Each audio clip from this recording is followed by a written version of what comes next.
പ്രസാദം.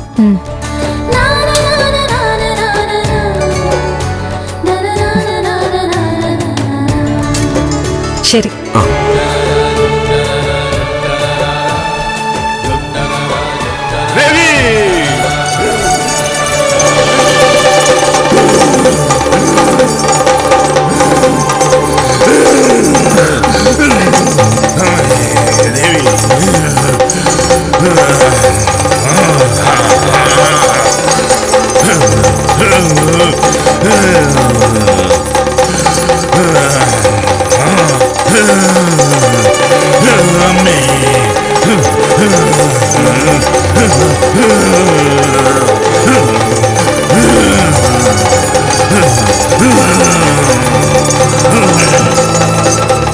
മഹാലക്ഷ്മിയോട് ഭഗവാനെ തന്നെ ചോദിച്ചിരിക്കുകയല്ലേ? അമ്പാടിക്കണ്ണനെ മനസ്സിലിട്ട് ആരാധിക്കുന്ന നിനക്ക് അമ്പാടിക്കണ്ണനെ പോലൊരാളെ കരുതി വെച്ചിട്ടുണ്ട് ദേവി. അയാൾ വരും, പൗർണമിക്ക് തന്നെ. പൂർണ്ണചന്ദ്രനെ പോലൊരാള്, സംശയിക്കണ്ട. അത് നീ പ്രാർത്ഥിക്കുന്ന ദേവിയുടെ തീരുമാനമാ. അമ്മേ, മഹാമായേ, ദേവി.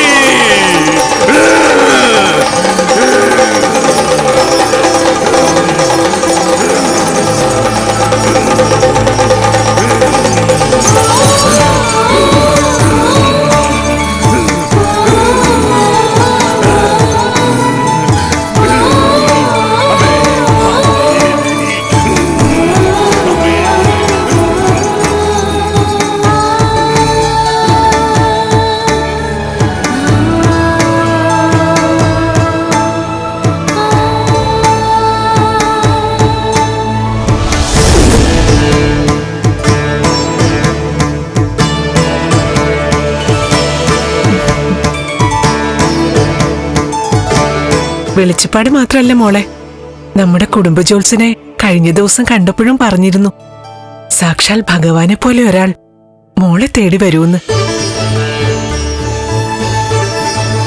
സാക്ഷാൽ അമ്പാടിക്കണ്ണനെ പോലെ ഒരാള്.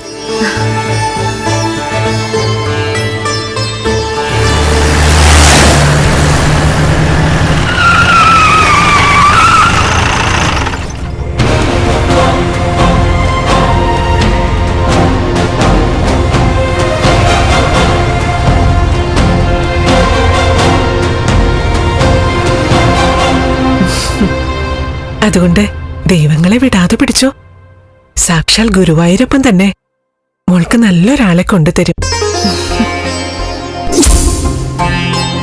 എന്നാൽ ഇനി സംശയിക്കണ്ട, വന്നു കഴിഞ്ഞു.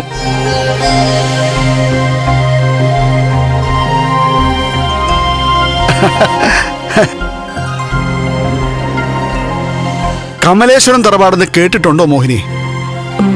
ഇല്ല. എന്നാൽ ഇന്നു മുതൽ കേട്ടോ. കോടീശ്വരന്മാരാ, നല്ല പാരമ്പര്യമുള്ളവരാ, ഇഷ്ടം പോലെ സ്വത്ത്, കണ്ടമാനം ബിസിനസ്. കാട്ടൂര് ഗ്രാമത്തിലെ ഏറ്റവും വലിയ പണക്കാരാ ഈ കമലേശ്വരം തറവാട്ടുകാര്. ആ വീട്ടിലെ മൂത്ത പയ്യനും ഇളയ പയ്യനും നാളെ ഇവിടെ എന്റെ മക്കളെ പെണ്ണ് കാണാൻ വരുന്നുണ്ട്. അത്രയും വലിയൊരു കുടുംബത്തിൽ നിന്ന് പെണ്ണെടുക്കാൻ പയ്യന്മാര് വരുന്നുണ്ടെന്നാ.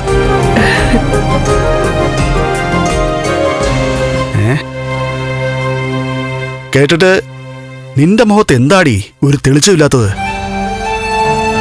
കാര്യം ഞാൻ നിന്റെ രണ്ടാം അച്ഛനൊക്കെ തന്നെയാ. അതുകൊണ്ട് പലതീന്നും ഞാൻ നിന്നെ മാറ്റി നിർത്തിയിട്ടുമുണ്ട്. എങ്കിലും കല്യാണം കഴിഞ്ഞ് നീ നല്ലൊരു വീട്ടിലേക്ക് കയറി ചെല്ലണമെന്നും അവിടെ നീ സന്തോഷത്തോടെയും സുഖത്തോടെയും ജീവിക്കണമെന്നും എനിക്ക് നിന്റെ അമ്മയെപ്പോലെ തന്നെ ആഗ്രഹമുണ്ട്. അതുപോലെ തന്നെ കെട്ടിച്ചു വിട്ടാൽ കെട്ടുതാലിയും പൊട്ടിച്ച് പിന്നീട് ഇവിടെ വന്ന് നിൽക്കരുതെന്നും ആഗ്രഹമുണ്ട്. അതുകൊണ്ടാ നല്ലൊരു വീട്ടിലോട്ട് നിന്നെ പറഞ്ഞു വിടാൻ നോക്കുന്നേ. ഒറ്റയ്ക്കല്ല, ഒന്നിച്ച്. നീ പോകുമ്പോ നിന്റെ അനിയത്തിയും കൂടെ കാണും. സത്യമാണോ പ്രതാപേട്ടൻ പറഞ്ഞത്? ആയിരിക്കില്ല.